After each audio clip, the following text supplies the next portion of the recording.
پیارے اسلامی بھائیوں اور پردے میں بیٹھی معزز خواتین،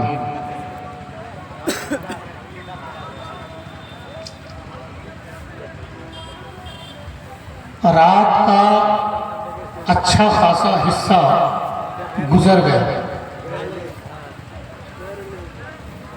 انتظار کی گھڑی بڑی سخت ہوتی ہے، جس کو آپ نے بھی محسوس کیا اور میں نے بھی بڑی شدت کے ساتھ محسوس کیا۔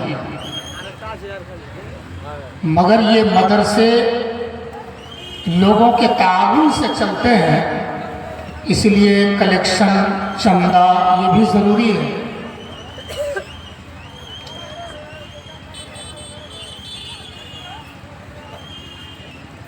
عشاء کے بعد سے انتظار کرتے کرتے اب کچھ کہنے کا موقع ملا۔ اب جہاں تک بچی کچی ہمت ہے کوشش کرتا ہوں۔ میرے پیارے اسلامی بھائیوں، یہ سچ ہے کہ ہم سب لوگ مسلمان ہیں، اور ہم سب کو پیدا کرنے والا، ہم سب کو روزی روٹی دینے والا اور ہماری حفاظت کرنے والا صرف اور صرف ایک ذات اللہ رب العالمین ہے۔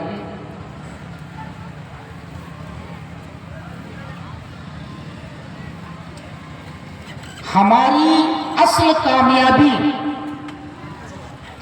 ہماری اصل ترقی دنیا کی ترقی نہیں، ہماری زندگی کا لطف، ہماری لائف کا مزہ دنیاوی زندگی میں نہیں، یہ ختم ہونے والی فانی زندگی میں نہیں۔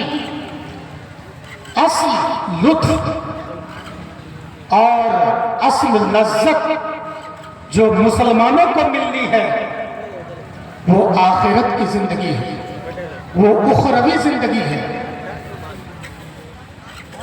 اور ان سب کے لیے جو ایک بنیاد ہے کہ اگر وہ بنیاد کمزور پڑ جائے تو سارے اچھے کام بے پھل ہو جائے۔ اور یہ ایسے ہی ہوگا جیسے آپ نے بڑی محنت کر کے ایک پودا زمین پر لگایا، آپ نے پانی ڈالا، آپ پاشی کی، سینچائی کی، مگر وہ درخت بڑا ہو کر پتے تو دے دیے مگر اس میں پھل نہیں آیا، تو آپ کی ساری محنت برباد ہو جائے۔ وہ اصل چیز کیا ہے جس پر ہمارے سارے نیک کام کی بنیاد ہے؟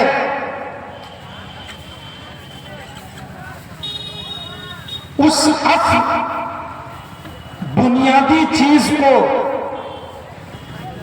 میں پہلے ایک واقعہ کی شکل میں آپ سامعین کے کانوں تک پہنچانا چاہتا ہوں۔ اس سے پہلے میری ایک گزارش یہ ہے کہ ہمارے جتنے پیارے بھائی دوست احباب کھڑے ہیں وہ برائے کرم مجلس میں آ کر بیٹھ جائیں، جو روڈ میں بھی ٹہل رہے ہیں وہ اندر آ کر بیٹھ جائیں۔ میں بہت ہی مختصر بیان کروں گا چونکہ وقت بہت ہو گیا، لوگ تھک گئے، اور میرے بعد پھر ایک جو اصل مقرر ہے جو دور سے آئے ہیں ان کا بیان آپ کو سننا ہے، تو آپ لوگ اندر تشریف لائیں۔ ایک بار درود شریف پڑھیں۔ اللہم صلی علی محمد وعلی آل محمد کما صلیت علی ابراہیم وعلی آل ابراہیم انکا حمید مجید۔ اللہم بارک علی محمد وعلی آل محمد کما بارکت علی ابراہیم وعلی آل ابراہیم انکا حمید مجید۔ میرے دوستو،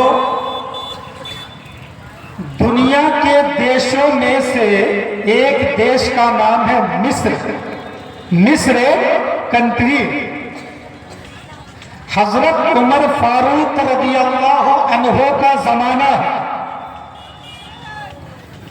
مصر کو فتح کرنے کے لیے عمر فاروق نے حضرت عمرو بن عاص رضی اللہ عنہ کو بھیجا. انہوں نے مصر کو فتح کر لیا. مسلمانوں کے ممالک کی لسٹ میں شامل کر لیا. کئی مہینے گزرنے کے بعد اس سال کا ایک ایسا مہینہ آیا کہ اس مہینے کی چاند کی 12ویں تاریخ کو مصر کا ایک رسم و رواج چلا آ رہا. ان کے یہاں ایک ریتی تھی. تو اس وقت سے کچھ پہلے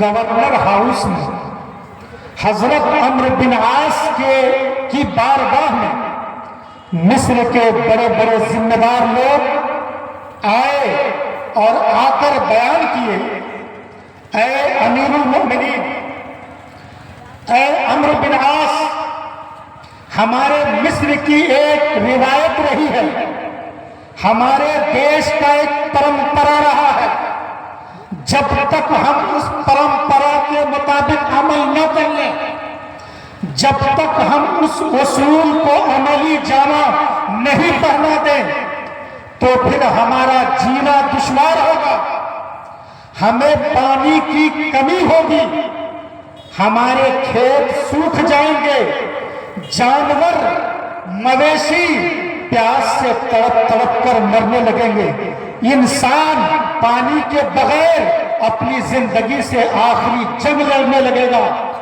تو اے عمرو، اے گورنر، آپ سے ریکویسٹ ہے کہ آپ اجازت دیں کہ ہم لوگ اس رسم و رواج پر عمل کریں.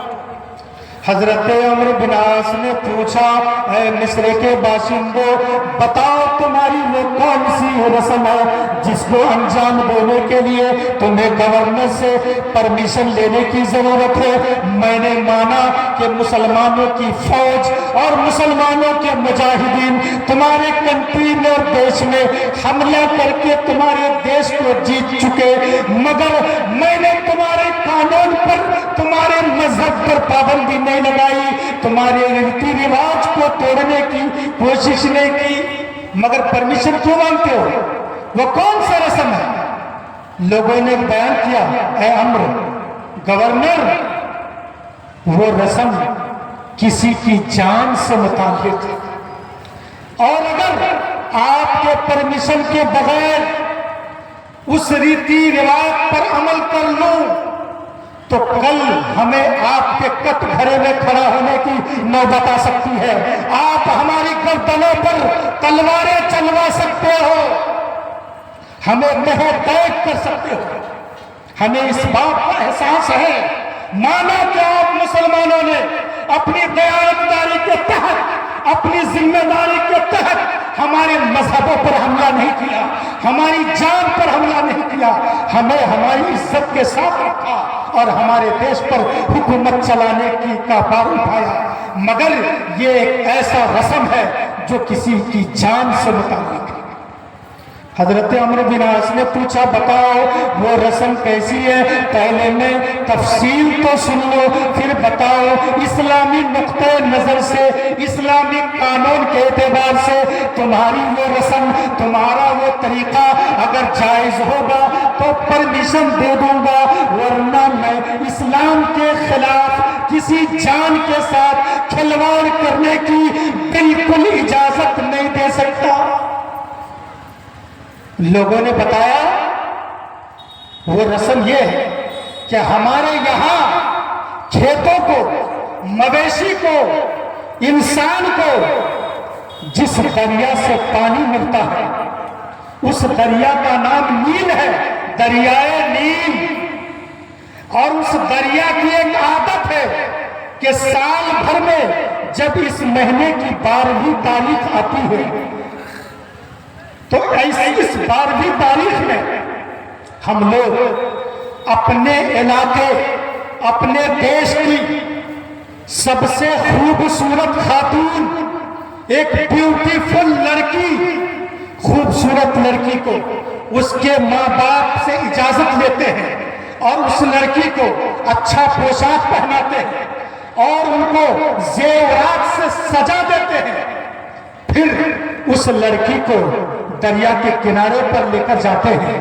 اور اس دریا کے بھیگ چاہا دیتے ہیں، اس دریا میں ڈال دیتے ہیں، وہ لڑکی مر جاتی ہے، اس کی جان آخری کے حوالے ہو جاتی ہے۔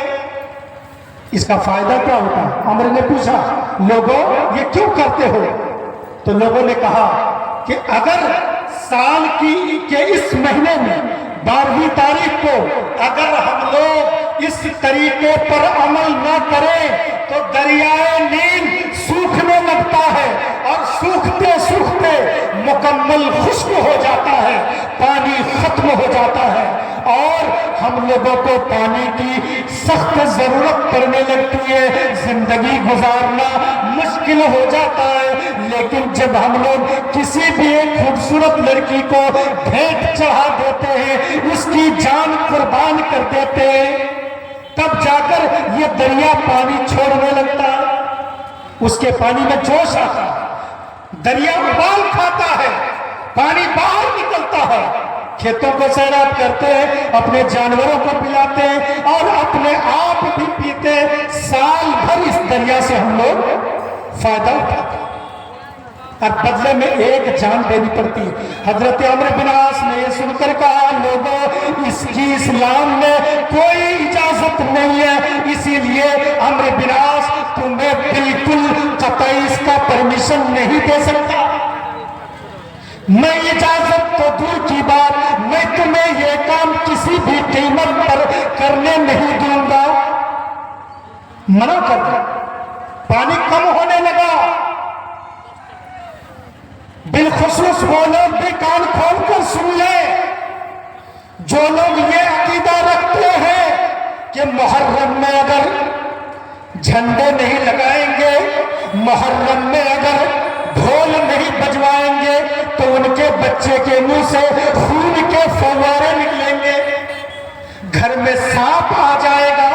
لوگ محرم کے موقع پر ایسے عقیدے رکھتے ہیں اور بلکہ ہوتا بھی ہے کہ اگر ان کی عادت یہ رہی کہ محرم میں ڈھول لگواتے ہیں، نشان نکالتے ہیں اور کربلا کی جھوٹی لڑائی لڑتے اور لڑواتے ہیں، اگر ایک سال بند کرتے تو پھر منہ سے بلد آنے لگتا ہے، گھر میں کہیں بھی سانپ دکھائی دینے لگتا ہے۔ تو میرے دوستو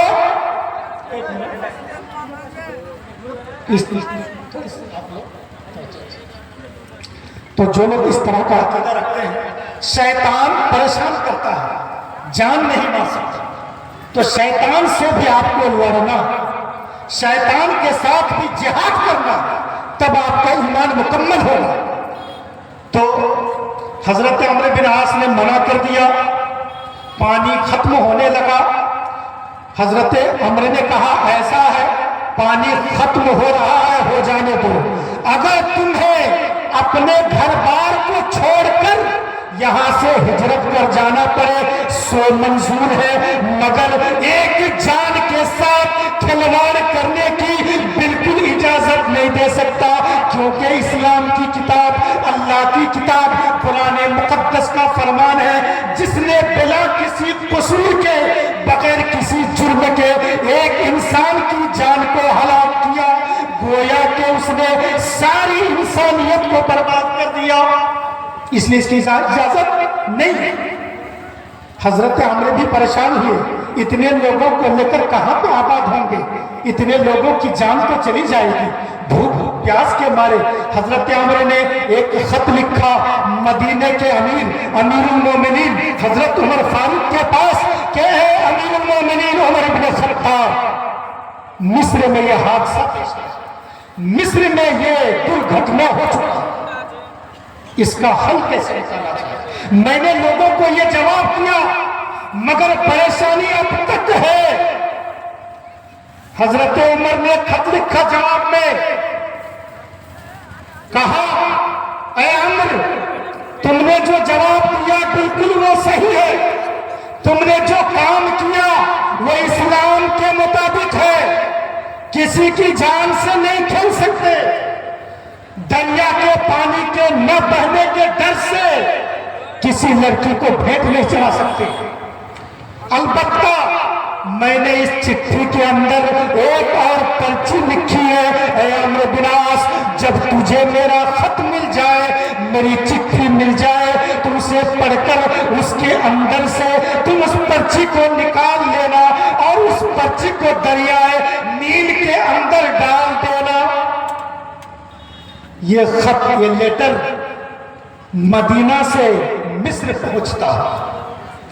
مصر جو ہی پہنچا، حضرت عمرو بن عاص نے کھول کر لیٹر پڑھا۔ انہیں خوشی ہوئی کہ میرے فیصلے کو امیر المومنین عمر بن خطاب نے غلط نہیں کہا، لیکن بات دوسری یہ تھی کہ اس کے اندر ایک پرچی ہے، اس پرچی کو دریائے نیل میں ڈالنا ہے۔ پہلے میں دیکھ تو لوں کہ عمر نے اس میں کون سا جادو کیا، اس میں کون سا منتر لکھا۔ اور یہ لیٹر، انسان ایک دوسرے کو خط لکھتا ہے، انسان ایک دوسرے کو چٹھی لکھتا ہے، مگر ایسا زمانے میں کبھی نہیں ہوا کہ ایک انسان غیر انسان یعنی پانی کو خط لکھ کے۔ اس پرچی کو کھول کر حضرت عمرو بن عاص نے پڑھا۔ پتہ ہے اس پرچی میں کیا لکھا ہوا تھا؟ کوئی جادو نہیں، کوئی ٹونا نہیں، کوئی منتر نہیں، کسی بت کا واسطہ نہیں، کوئی ناجائز وسیلہ نہیں۔ اس پرچی میں وہی بنیادی بات لکھی ہوئی تھی کہ اگر وہ بنیاد آپ کی کمزور ہو گئی، ساری نمازیں برباد ہو جائیں گی، سارے روزے برباد ہو جائیں گے، حج برباد، زکوٰۃ برباد، صدقہ برباد، دان خیرات برباد، آپ کی ساری نیکیاں ایک طرف رہ جائے گی، قیامت میں کوئی چیز کام نہیں آئے گی اگر وہ بنیاد آپ کی کمزور ہو گئی۔ وہی بنیاد لکھی ہوئی تھی اس پرچی میں، پرچی کو ڈال دیا۔ پھر دیکھتے ہی دیکھتے دریا کا پانی اٹھنے لگا، پانی بڑھنے لگا، اتنا پانی بڑھا کہ جیسے اس سے پہلے پانی آتا، پانی ابال کھایا، لوگوں کی ضرورتیں پوری ہونے لگی۔ لوگوں نے پوچھا اے عمرو بتاؤ اس پرچی میں کیا لکھا ہوا تھا؟ تو آپ لوگوں کو بتاؤ پرچی میں کیا تھا؟ حضرت عمر بن خطاب کو اللہ پر کتنا بھروسہ تھا، عمرو بن عاص کو اللہ پر کتنا بھروسہ تھا۔ میرے دوستو، اللہ پر بھروسہ، مکمل بھروسہ کرنا یہ مومن کی شان ہے، اور اللہ پر بھروسہ کو چھوڑ دینا یہ کافر کی شان ہے۔ اس لیے قرآن میں ایک جگہ یہ بھی ہے وَعَلَى اللَّهِ فَلْيَتَوَكَّلِ الْمُؤْمِنُونَ، اور اللہ پر ہی مومنوں کو بھروسہ رکھنا چاہتے۔ تو حضرت عمرو بن عاص نے بتایا کہ مصر والوں، اس پرچی میں مسلمانوں کا بنیادی عقیدہ لکھا ہوا تھا۔ وہ اس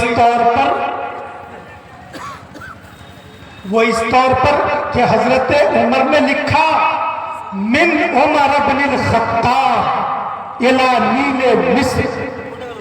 کیا لکھا ہوا تھا؟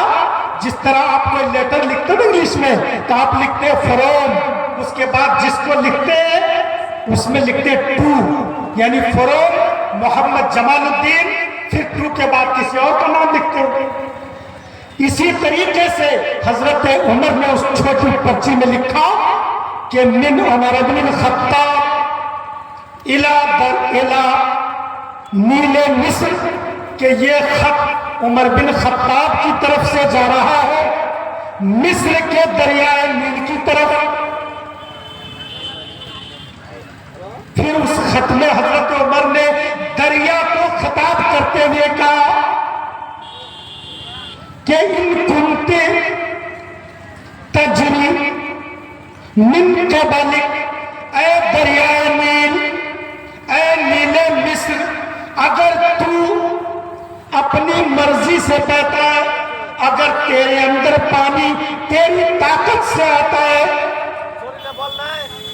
تو پھر فلا تجرے، تجھے بہنے کی ضرورت نہیں ہے، تجھے ہم لوگ تجھ سے پانی کی نہیں طلب کرتے، تجھ سے ہم بالکل نہیں کہیں گے کہ دریا تو پانی دے دے، دریا سے پانی نہیں مانگیں، کسی بندے سے پانی نہیں مانگیں گے۔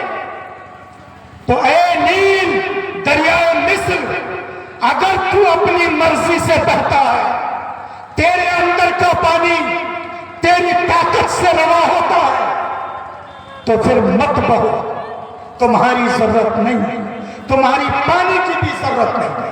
حضرت عمر کہہ رہے ہیں پوری قوم پریشان ہے پانی کے لیے، تو وہ عمر اللہ پر بھروسہ، اس کے بعد انہوں نے کہا لیکن اگر وَإِنْ كَانَ اللَّهُ الْوَاحِدُ الْقَهَّارُ هُوَ الَّذِي يُجْرِيكَ، تو اے دریائے مصر، لیکن اگر معاملہ اس کے برخلاف ہے کہ تو اپنی مرضی سے نہیں بہتا، بلکہ تجھے اللہ جو سب سے بڑی طاقت کا مالک ہے، جو قہار ہے، وہی تجھے بہاتا ہے، تیرے اندر پانی کو روانی دینے والا وہ ایک اللہ ہے، تو پھر میں تجھ سے نہیں مانگتا، میں اللہ سے مانگتا ہوں کہ اللہ تجھے بہا دے، اللہ تیرے پانی کو نکال دے، اللہ تیرے پانی کے اندر جوش پیدا کر دے، تیرے پانی کے اندر ایک ابلاؤ پیدا کر دے اور لوگوں کی ضرورتیں پوری ہو۔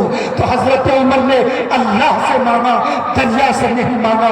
تو مسلمانوں، جان جاتی ہے چلی جائے، پیاس لگتی ہے لگنے دو، ضرورت سے لاچار ہو جانے دو، شیطانی وسوسوں سے اگر منہ سے خون آتا ہے آنے دو، مگر عقیدے کو برباد مت کرو۔ شیطان کچھ دو پریشان کرے گا، لیکن عقیدہ اگر ٹھوس ہوگا تو شیطان ہار مانے گا اور مسلمان جیت جائے گا۔ یہ ہے عقیدہ توحید، اللہ کو ایک ماننا، صرف زبان سے یہ کہہ لینا کہ اللہ ایک ہے، صرف اتنا ہی کافی نہیں، اپنے اعمال سے، اپنی ایکٹیویٹیز سے اللہ کو ایک ثابت کرنا۔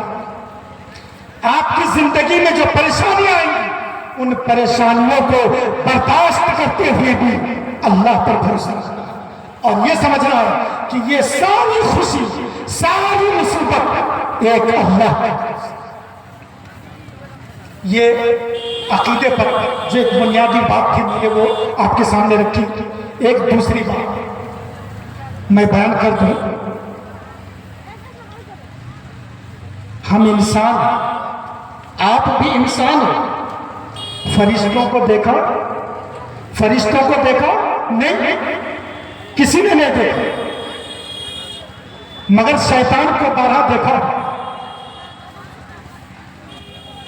فرشتوں کو نہیں دیکھا،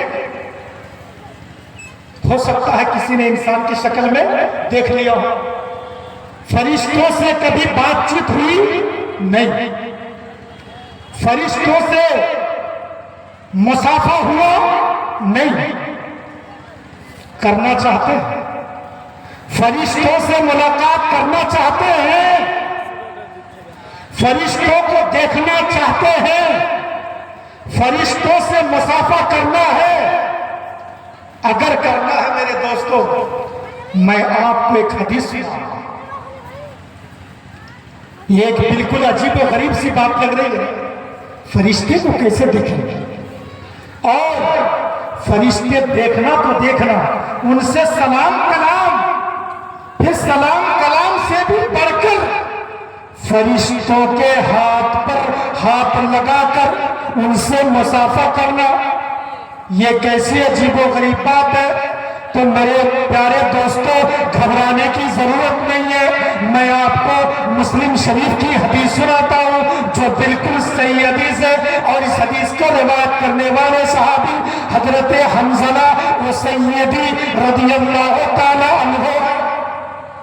بڑی پیاری حدیث ہے, توجہ چاہوں گا.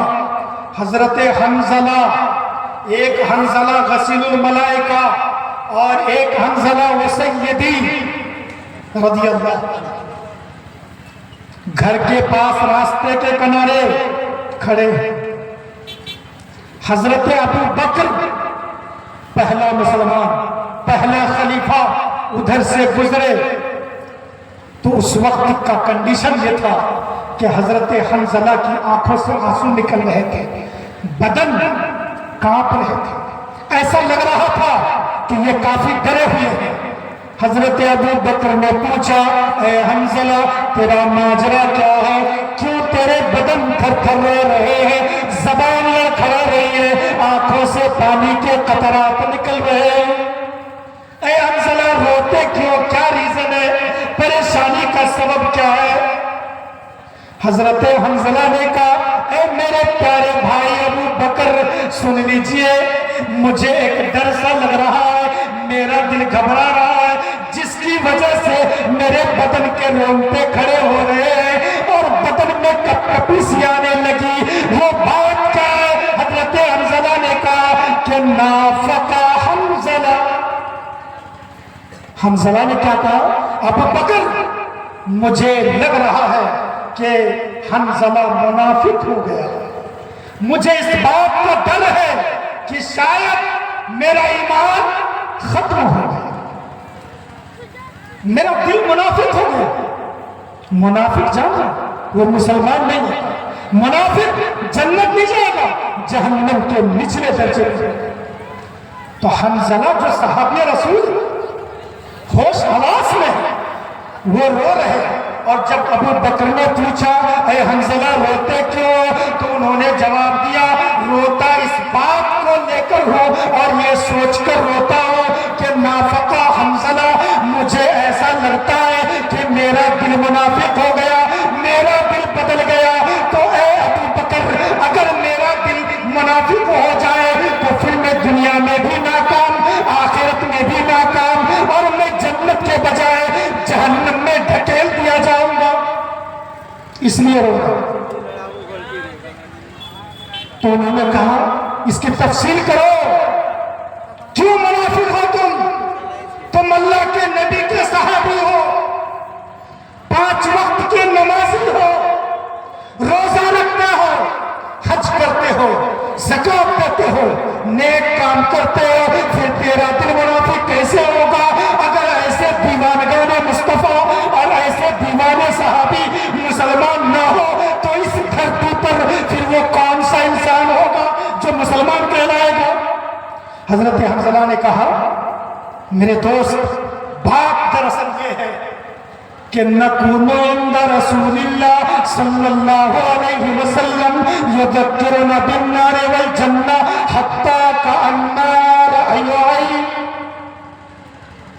اے ابو بکر, معاملہ یہ ہے کہ جب ہم لوگ اللہ کے نبی کے پاس ہوتے ہیں, اللہ کے نبی کے جلسے میں ہوتے ہیں, اللہ کے نبی تقریر کرتے ہیں, واعظ و نصیحت کرتے ہیں, اور جہنم کے بارے میں سناتے ہیں, جنت کے بارے میں سناتے ہیں, تو ایسا لگتا ہے کہ ہماری نگاہوں کے سامنے جنت کی تصویر بن جاتی ہے اور جہنم کی تصویر بن جاتی ہے.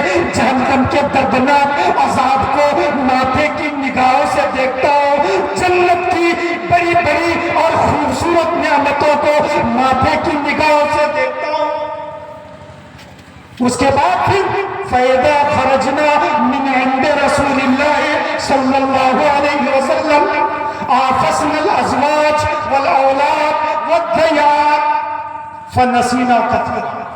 یہ مسلم کی حدیث پڑھ لو, تو وہ کہتے ہیں پھر جب اللہ کے نبی کے جلسہ سے اٹھ کر واپس گھروں میں آتے ہیں, اپنی بیویوں سے ملاقات کرتے ہیں, اپنے بچوں سے کچھ کھیل کود کر لیتے ہیں, کچھ خوش گپی ہنسی مذاق کر لیتے ہیں, کھیت کھلیان میں جا کر کام کاج کرنے لگتے ہیں، اولاد میں مشغول ہو جاتے ہیں، بیویوں کے ساتھ خوش گپیاں کرنے میں، لطف اندوزی کرنے میں مشغول ہو جاتے ہیں، تو بہت ساری وہ تصویر جو اللہ کے نبی کی بارگاہ میں جنت کی تصویر دل و دماغ میں چھپی تھی، وہ تصویر ہٹ جاتی ہے۔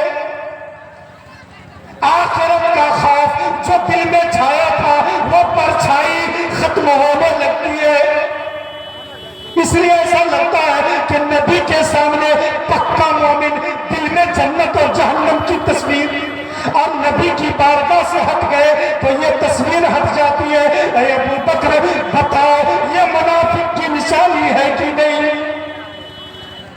تو ابو بکر نے کہا اے حنظلہ سیم پریشانی، سیم پرابلم ابو بکر کے ساتھ ہے، جو پریشانی تیری ہے وہی پریشانی میری ہے، اس لیے مجھے بھی رونا آتا ہے، مجھے بھی اپنی زندگی پر افسوس ہوتا ہے، اور میں بھی ڈرا ہوا ہوں۔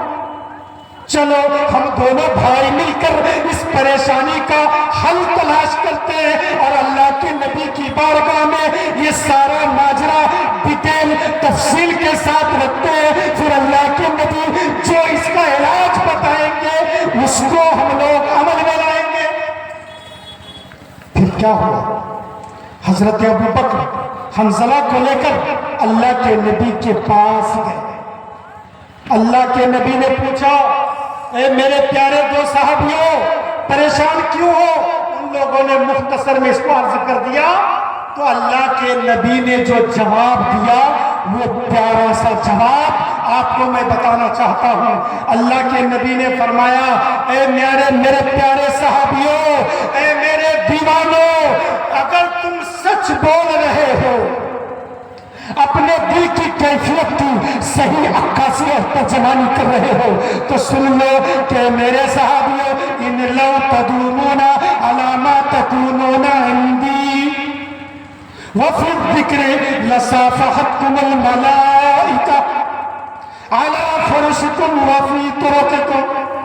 اللہ کے نبی نے فرمایا اے صحابیوں اگر تم میری مجلس میں جس کیفیت میں اور جس حالت میں رہتے ہو، جس پوزیشن میں رہتے ہو، اگر اسی پوزیشن میں تمہارا پورا دن گزر جائے، تمہاری راتیں اسی حالت میں گزرے، تو پھر یقین مانو جو مسلمان اس درجے تک پہنچ گیا ہوگا کہ ہمیشہ اس کے دل و دماغ میں اللہ کے بارے میں اللہ کا خیال ہو، اللہ کا ذکر ہو، نبی کی محبت ہو، آخرت کا تصور ہو، جنت کی تصویر ہو، جہنم کی تصویر ہو، تو اللہ صافحتکم الملائکہ فرشتے تمہارے پاس آئیں گے اور تمہیں سلام کریں گے، اور اتنا ہی نہیں بلکہ فرشتے ہاتھ بڑھا کر تم سے مصافحہ کریں گے، فرشتے تم سے مصافحہ کریں گے۔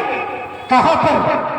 جب تم اپنے بستروں میں رہو گے، علی فرشکم، جب تم بستروں میں رہو گے تب فرشتے آ کر تم سے مصافحہ کریں گے، اور کب؟ وفی طرقکم، جب تم راستے میں چلو گے تو راستے میں بھی فرشتے آ کر تجھے سلام کریں گے اور تجھ سے مصافحہ کریں گے۔ تو اتنا بڑا درجہ پانے کے لیے اس طرح کا ذکر، اس طرح کی فکر اور اللہ کی یاد ضروری ہے۔ تو اللہ کے نبی نے فرمایا اے میرے صحابیوں یہ مقام بڑا اونچا ہے اور بہت مشکل ہے اس مقام کو پانا کہ صحابی سے مصافحہ کرو، تو اس کے لیے ہمیشہ اللہ کے ذکر میں ڈوبے رہنا ہے۔ مگر دنیا میں بھی لوگوں کے کچھ حقوق ہیں، انہیں بھی پوری کرنی ہے، لوگوں کی بھی ذمہ داریاں ہیں اور ان ذمہ داریوں کو ادا کرنا ہے۔ اس لیے اے حنظلہ ولیکن یا حنظلہ تو ساعتن فساعتن، لیکن اے حنظلہ کبھی کبھار بیچ بیچ میں دنیا کے بھی کام کاج کر لیا کرو، دنیاوی ذمہ داریوں کو بھی ادا کر لیا کرو۔ اللہ کی عبادت کرتے ہوئے دنیا کا کام کرنا غلط نہیں ہے، اللہ کی عبادت کرتے ہوئے بال بچوں کے ساتھ وقت گزارنا یہ غلط نہیں ہے، بلکہ اگر آپ نے دنیا کے کام کاج میں رہتے ہوئے اللہ کی عبادت کو مکمل چھوڑ دیا تو یہ آپ نے غلط کیا۔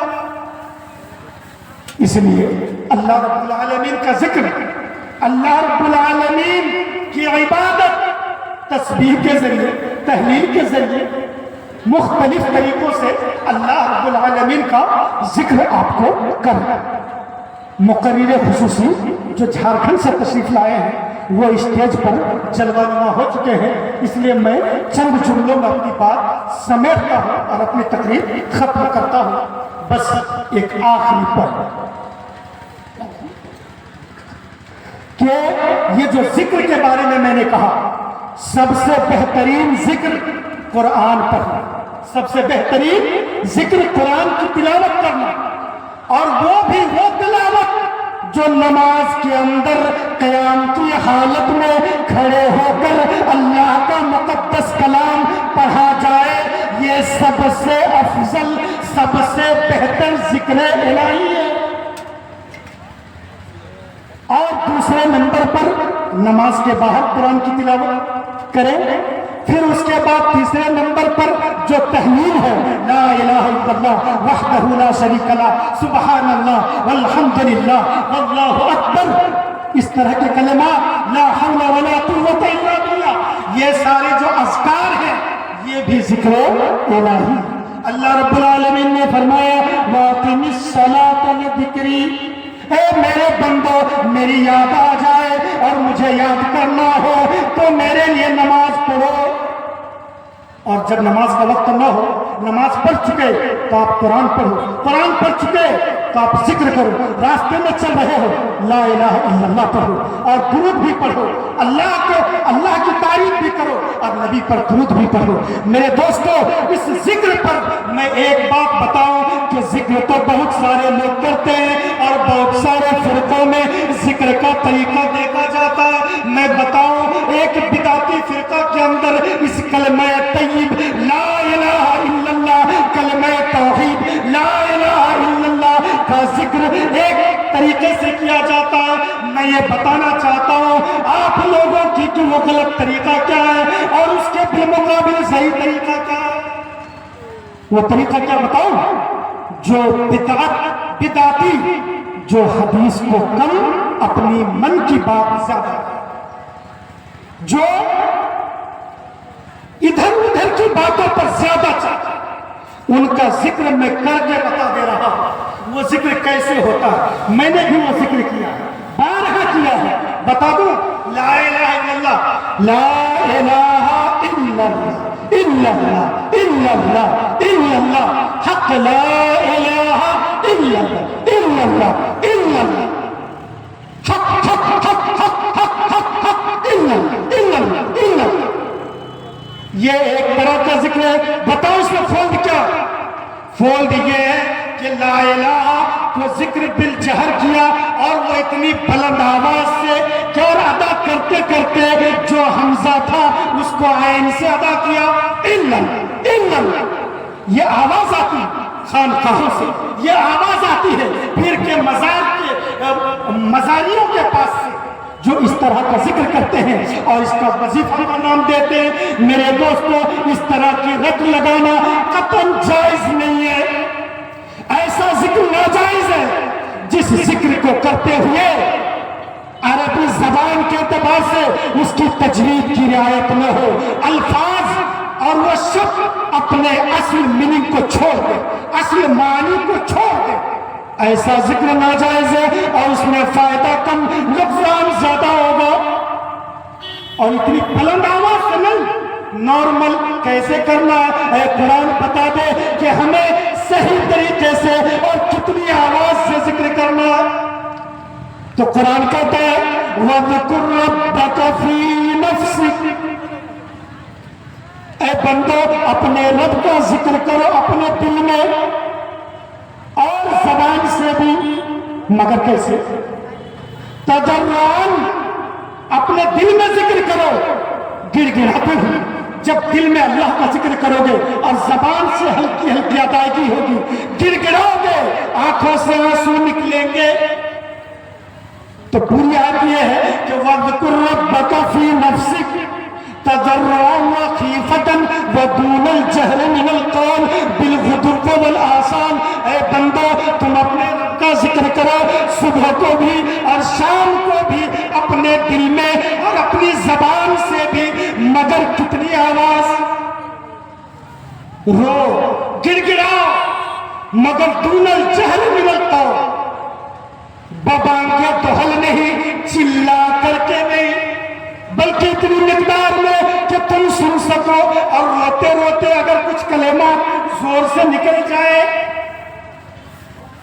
از خود نکل جائے، بے اختیاری میں نکل جائے، تو اس پر مواخذہ نہیں، مگر پورا پورا ذکر کرنا اور رٹ لگا کر کے کرنا، اس کی بالکل اجازت شریعت میں نہیں ہے۔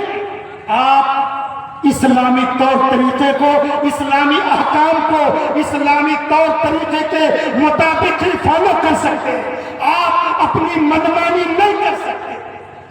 اس لیے میں گزارش کروں گا کہ آپ لوگ قرآن کی تلاوت کریں، اور وہ تلاوت زیادہ کرنے کی کوشش کریں جو نماز کے اندر کرتے ہیں۔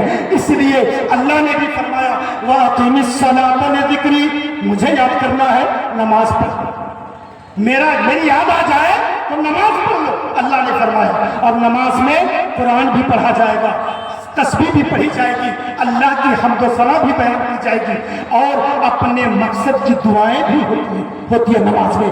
تو نماز میں تو سب کچھ، شرط یہ ہے کہ دل کو حاضر کر کے محبت کے ساتھ پڑھنا اور اہتمام کے ساتھ خوبصورتی کے ساتھ، جتنا اہتمام کر سکتے ہیں نماز کے لیے اتنا بہتر۔ اور اس گزارش کے بعد اللہ رب العالمین سے اپنے لیے، آپ کے لیے دعا کرتا ہوں، اے اللہ مجھے اپنے اس بیان پر عمل کی توفیق عطا فرما، اور ہمارے سارے بہن بھائیوں کو عمل کی توفیق عطا فرما، اور ہماری اس تقریر کو اور پورے اس پروگرام کو اپنی بارگاہ قبولیت میں شرف قبولیت عطا فرما۔ استغفر اللہ لی ولسائر المؤمنین والمؤمنات الاحیاء منهم والاموات انک مجیب الدعوات برحمتک یا ارحم الراحمین۔ السلام علیکم ورحمۃ اللہ۔